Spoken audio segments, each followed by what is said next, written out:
Hello everyone, today is my fifth lecture and in continuation with the social policy goals, I would further like to talk about changes in the forms and structures of governance through decentralization and devolution of powers. Decentralization of power had been an important take in the Indian governance system. Through decentralization of powers, the village community as well as the municipalities, they had been endowed with certain authoritative measures. They can take certain decisions and decentralize, they can take certain important decisions in matters related to their own development aspect, whether it's in the village community or the municipalities. So decentralization through the 73rd and 74th constitutional amendments. Now the most significant step towards decentralization came with the 73rd Amendment Act, constitutional amendment, which was to strengthen the local government governance institutions, particularly the Panchayati Raj institutions in the rural areas and the municipalities in the urban areas. The 73rd Amendment, through the 73rd Amendment, that was the rural decentralization, Panchayati Raj institutions, they created a three-tier system that was for the local governance in the rural areas. The Gram Panchayats, as we all know, the village level, the Panchayat Samiti at the block level, and the Zilla Parishads at the district level. The important, I would not get into details of Panchayati Raj institutions because there's this entire topic is there when we further move towards social policy and planning. So I would just briefly highlight the important aspect of 73rd and 74th Amendment. Otherwise, a detailed description of Panchayati Raj institutions is will be taken up later on.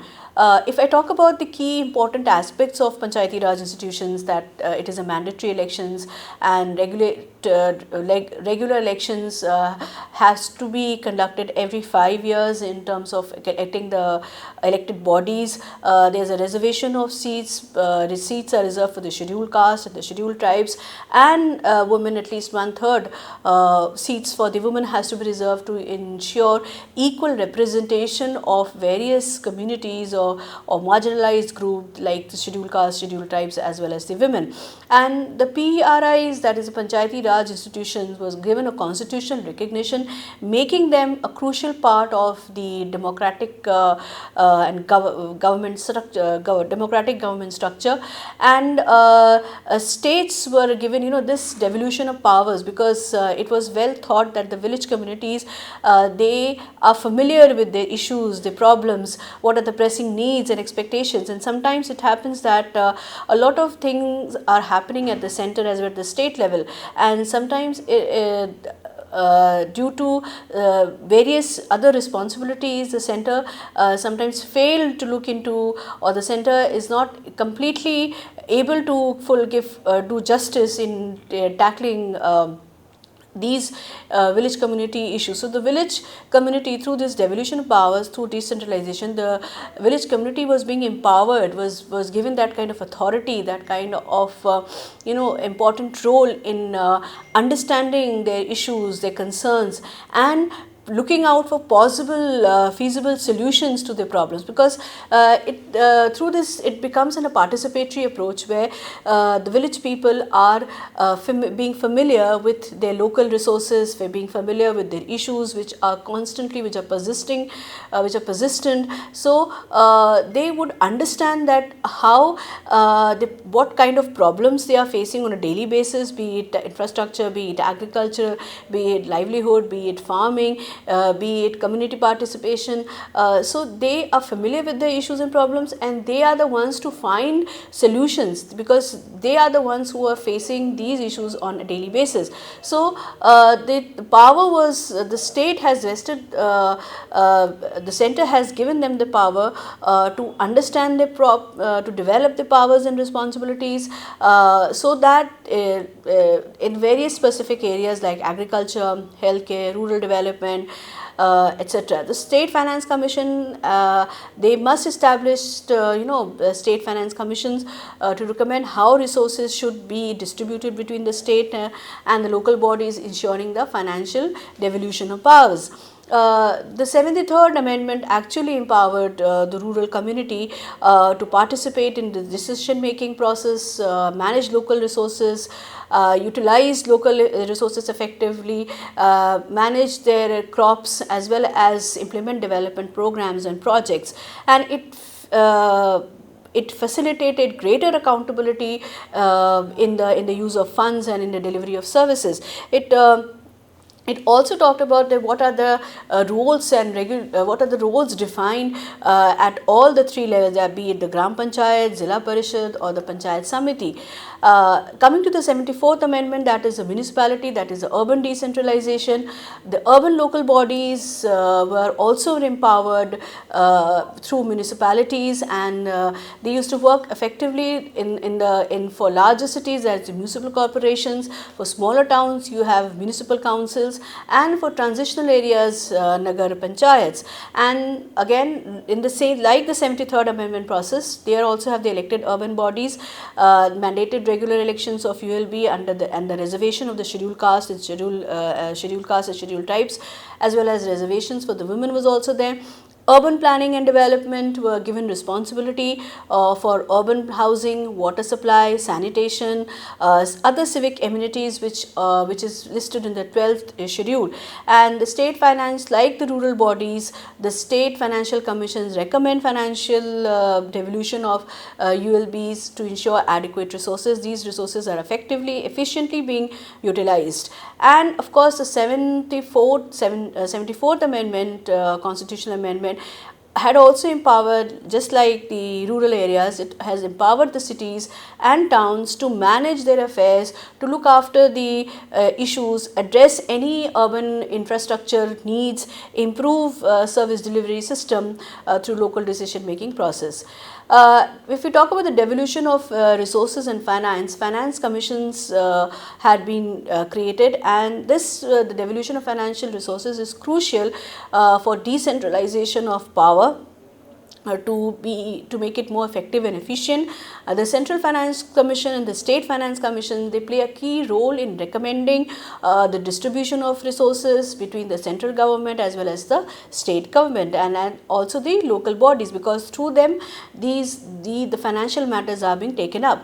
The 14th Financial Commission 2015 and 2020, it has significantly increased the share of taxes devolved to the state, that is from 32 to 42%, giving them greater autonomy in planning and executing development projects.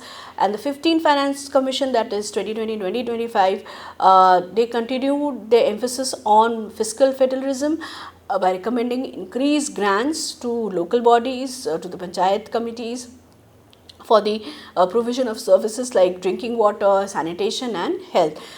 Fiscal decentralization is also taken up, like the local governments are provided. Fiscal decentralization is also there, where the local bodies are provided with untied funds, and to ensure that they have autonomy to decide how to allocate resources according to their local needs. And states are also required to transfer a portion of their revenue to local bodies based on SFC recommendations, ensuring that funds are available at the grassroots level for the development activities.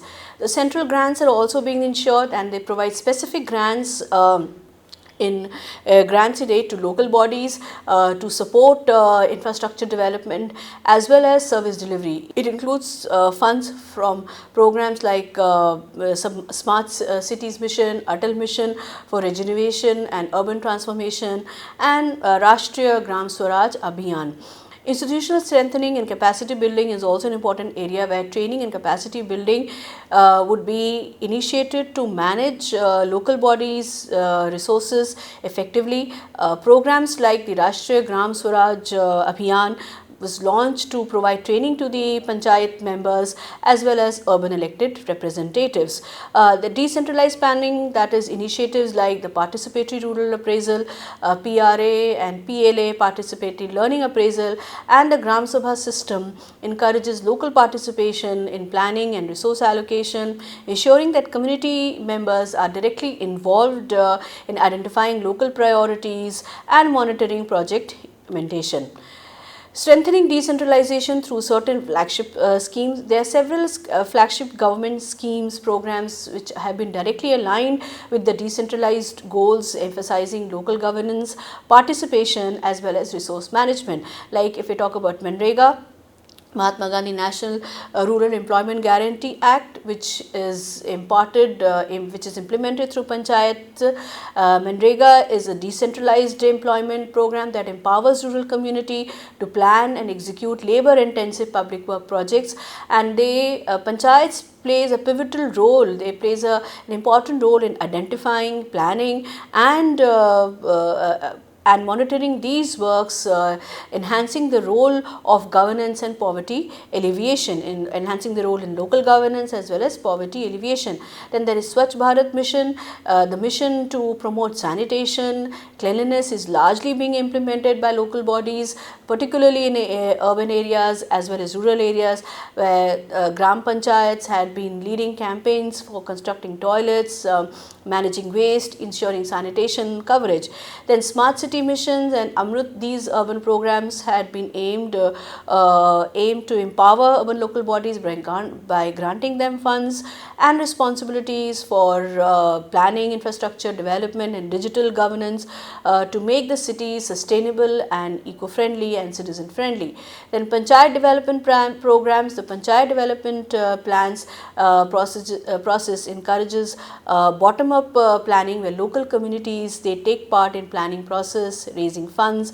Schemes like the 14th from the schemes like the 14 Finance Commission grants and Manrega to address local needs. Recent development in decentralization, if we talk about the recent development, e-governance, then with initiative like Digital India, local governments are adopting digital government tools to improve the service delivery system, increase transparencies and involves citizens in decision making process. And there is participatory governance also, which efforts are being made to engage citizens through Gram Sabhas and ward committees to ensure direct participation. Then there is an increased accountability program like social audits and right to information that empowers citizens to hold local government accountable for their actions through the right to information through RTIs. The government has created a transparency, and it also gives additional advantage to the citizens that they can ask the governance about their accountability, about their reliability, about the authenticity of a particular work, which would used in whatever resources had been utilized in the public forum.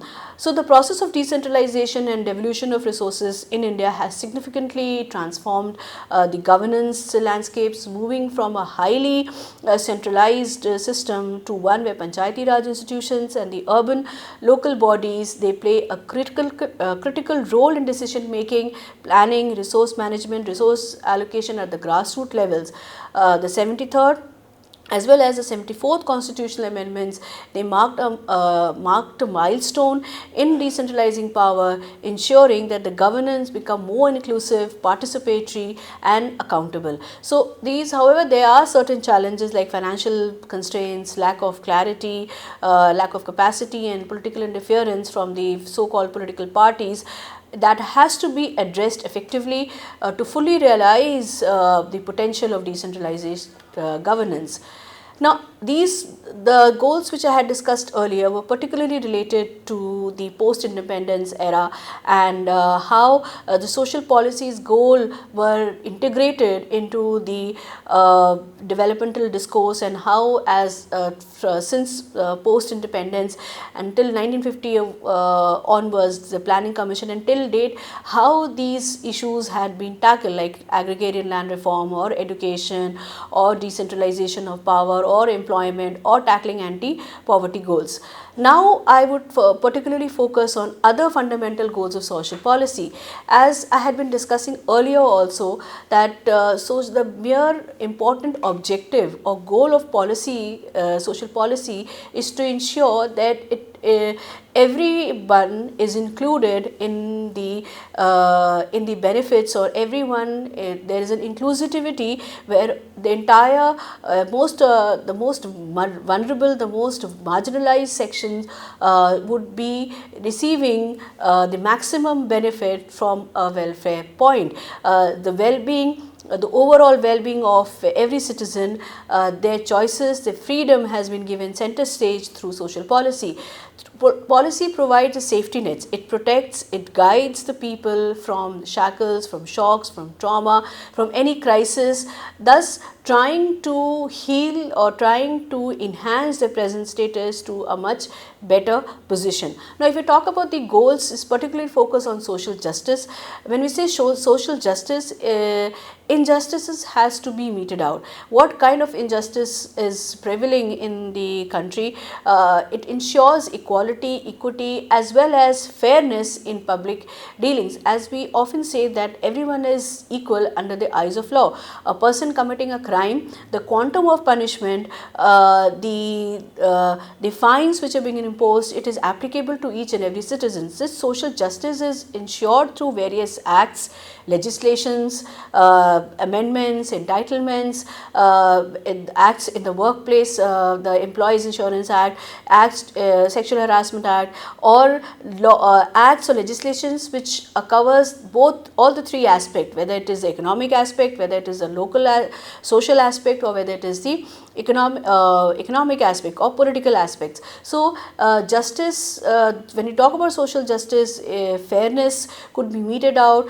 equality could be only achieved when there are legislations, when there are acts which would be governing the people, like those fundamental rights. If I talk about acts and legislation, the fundamental rights which are enshrined in a constitution, it talks about being fair, it talks about being equal in terms of giving them same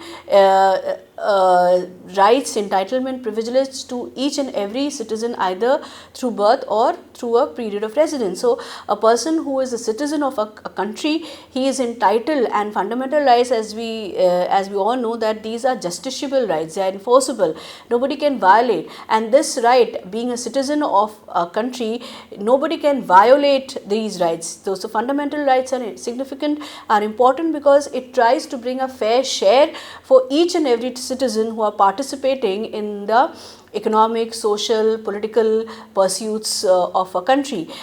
So, if we say social justice particularly the legislation, the enactments, and all for different places, whether in your social life we have different laws pertaining to each and diverse population, be it the Muslim law, the Hindu laws, the Christian laws, the Parsi laws, their laws are there for minorities, for the laws are there for the scheduled castes and scheduled tribes. So, it provides a safeguard, it protects them from any discriminatory practices, from any violent behavior, from any oppression. So, when we talk about justice, social justice, that is, every individual is treated under the eyes of law.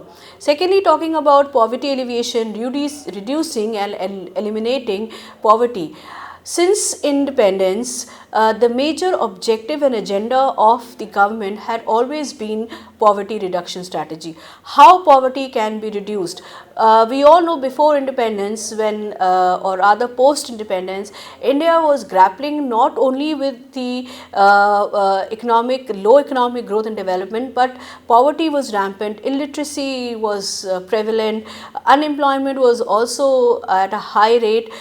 So, poverty alleviation programs and schemes had always been the primary objective of government. Even your MDGs, the Millennium Development Goals and Sustainable Development Goals, they continuously, their top priority goal is to eliminate poverty or ensure that there is zero hunger, that's a food security. So, when we talk about poverty alleviation, again, three basic needs. If we talk about that, when there are certain indexes, developmental indexes of a country, which earmarks the country's progress in terms of happiness, in terms of quality of life, in terms of employment, in terms of life expectancy. So, when we are able to deal with that particular part, that is to eliminate poverty, providing the basic 3 meals a day to the population, it is a major achievement, and till date, and a lot of schemes and programs which I had already discussed earlier, than in the section of anti poverty strategies and policy programs, at length I had discussed about it. So Manrega was it, then there's the Rashtra Gram Swaraj Yojana, and all these schemes and programs were there to tackle the issue of poverty. Health and well-being, again, in another important part of social policy, or the goal is promoting physical as well as mental health of individual. Now today there's a lot of discussions, a lot of seminars, a lot of people are talking about mental health, because physical health is something which is apparent, which is obvious, and mental health something which is not apparent, and sometimes the person itself fail to understand that he is under any kind of mental health and stress. Today the government has taken a lot of initiative.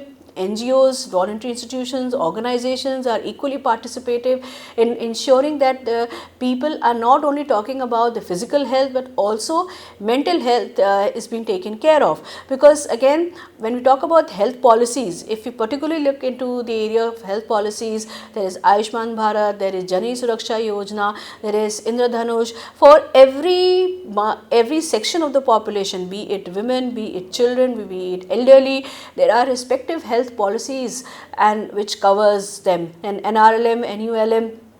There are whole numbers, the gamut of schemes and welfare measures which has been taken up in order to ensure that the people should have accessibility to healthcare services, be at primary center, at the community center, or at the state. There are government hospitals, there are subsidies, there are generic medicine stores which would waive off many of the people, especially coming from the downtrodden, from the very socioeconomic background, poor socioeconomic background. So there are a lot of subsidies in terms of medicines, and sometimes it is also being waived off the amount, the expenditure, and the government has also have this employment insurance which has been covered, where a certain amount of money is being insured to the working labor classes. So health and well-being is an important is of paramount importance, because it talks not only about physical growth and health, but it also caters into the mental health aspect. Education, again, I had discussed earlier also that education is providing accessibility, quality education for all. And under the RTE Act, although education had always been in the constitutional framework, be it directive principle of state policy or fundamental rights, and the RTE Act has further given leverage to the citizen, particularly the children which falls under the bracket of 6 to 14 years of age. So education, accessibility to education, opportunity to get elementary, primary as well as higher education had been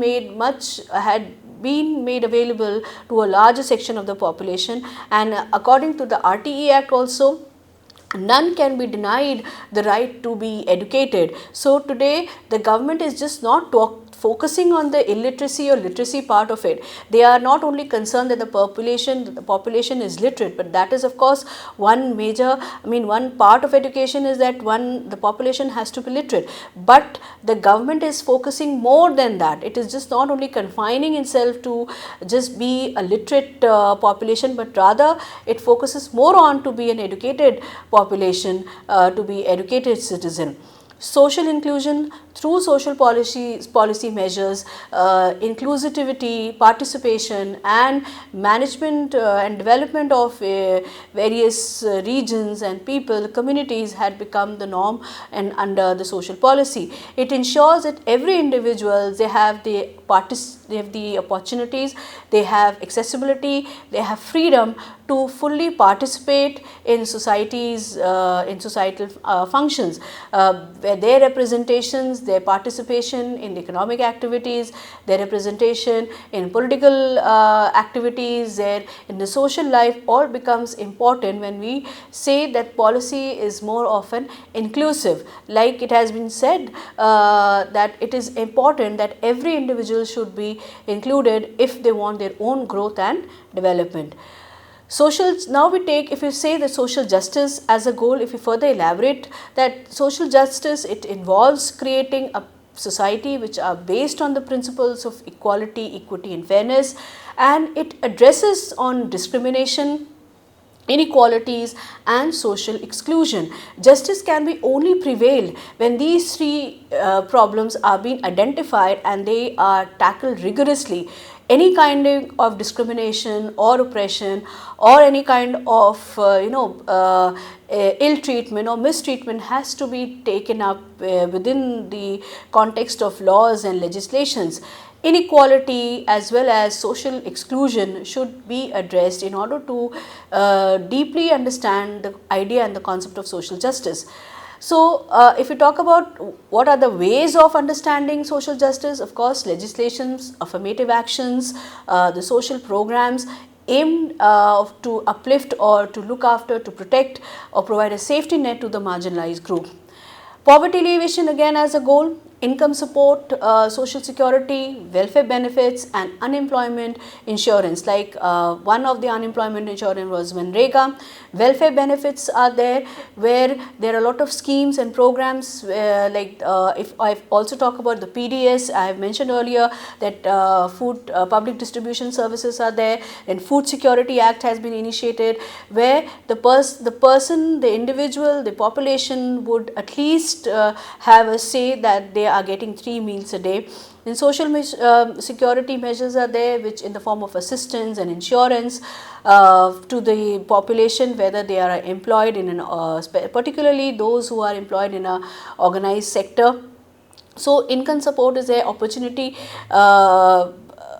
Livelihood opportunities are created apart from the farming, traditional farming. Other alternate sustainable livelihood activities have been initiated, like animal husbandry, poultry farming, fishing. All these activities have been aligned along with the government schemes and programs. Even microfinance, small self-help groups and credit facilities are being there, so that people should come out from the shackles of poverty. They have accessibility to services through when one is able to deal with poverty alleviation, and they have other accessibility, access to education, healthcare and housing. Economic empowerment is also there under the umbrella of poverty alleviation, because it creates employment opportunities, skill development, skill training, and as I mentioned earlier, credit facilities, microfinance and self-help groups initiatives are also being taken up.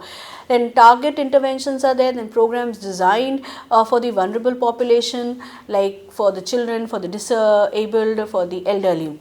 Health and well-being as a goal, universal healthcare system ensuring quality healthcare with the construction of government hospitals, establishment of hospitals, availability of ambulances, generic medical stores are there where the people would be getting at a very subsidized rate.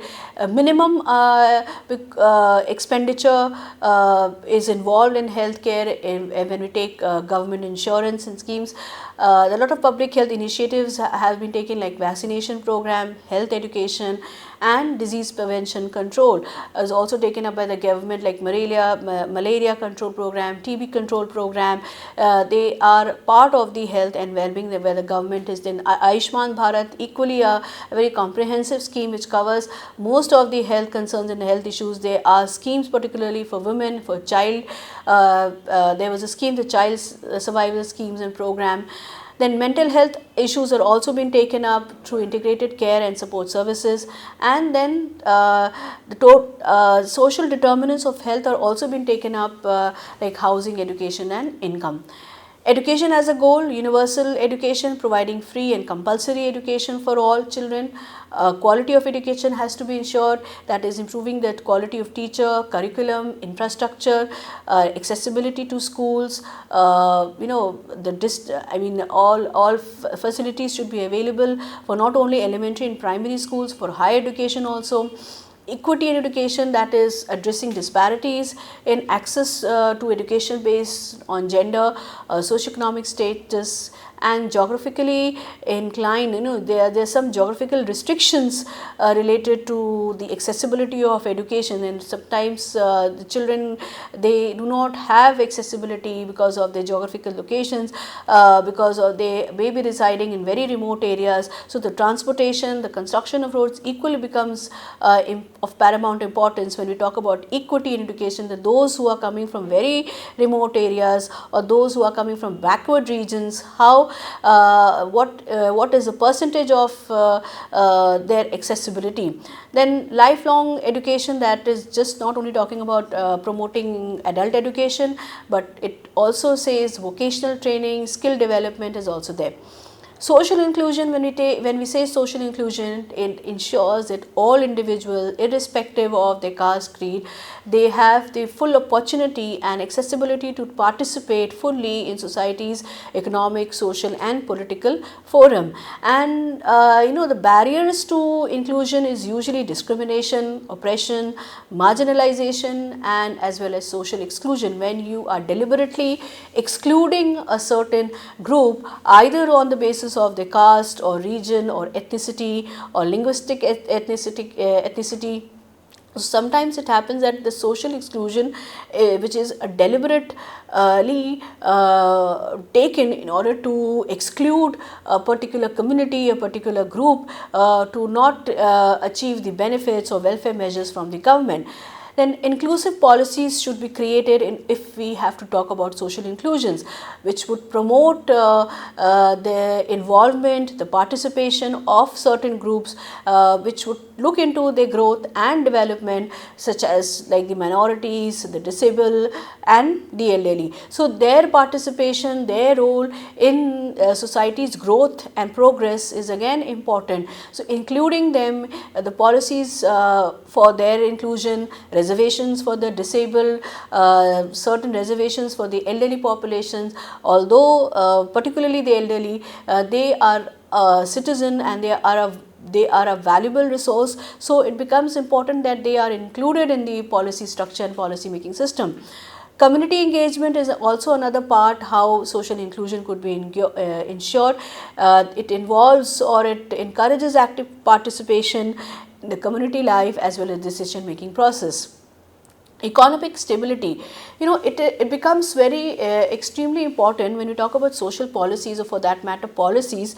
Policies can be only benefited or policies can be effective when there is economic stability in a nation, in a country. When we have resources, when we are able to utilize as well as generate the resources which are available in the country. So economic stability, if there is upheaval in the economic structure, if there is inflation, if there is price rise, or if there is recession, then of course it also affects the social, health and education sectors. So they may be sectoral. If I say sectoral policies like health, education, they may be separately functioning and they have the significant aims, objectives and goals.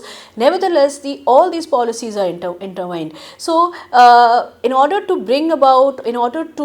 maximize the benefits of any social, health, education policy, it become important that economic stability, there is an economic upgrowth, there is the economic growth is accelerated and there is economic stability, and this economic stability is done through job creation, giving employment opportunities, reducing unemployment, tackling the issues of underemployment or disguised employment. Through economic stability, you also provide social security, that is support during pandemics, unemployment, illness, old age. What the government, how much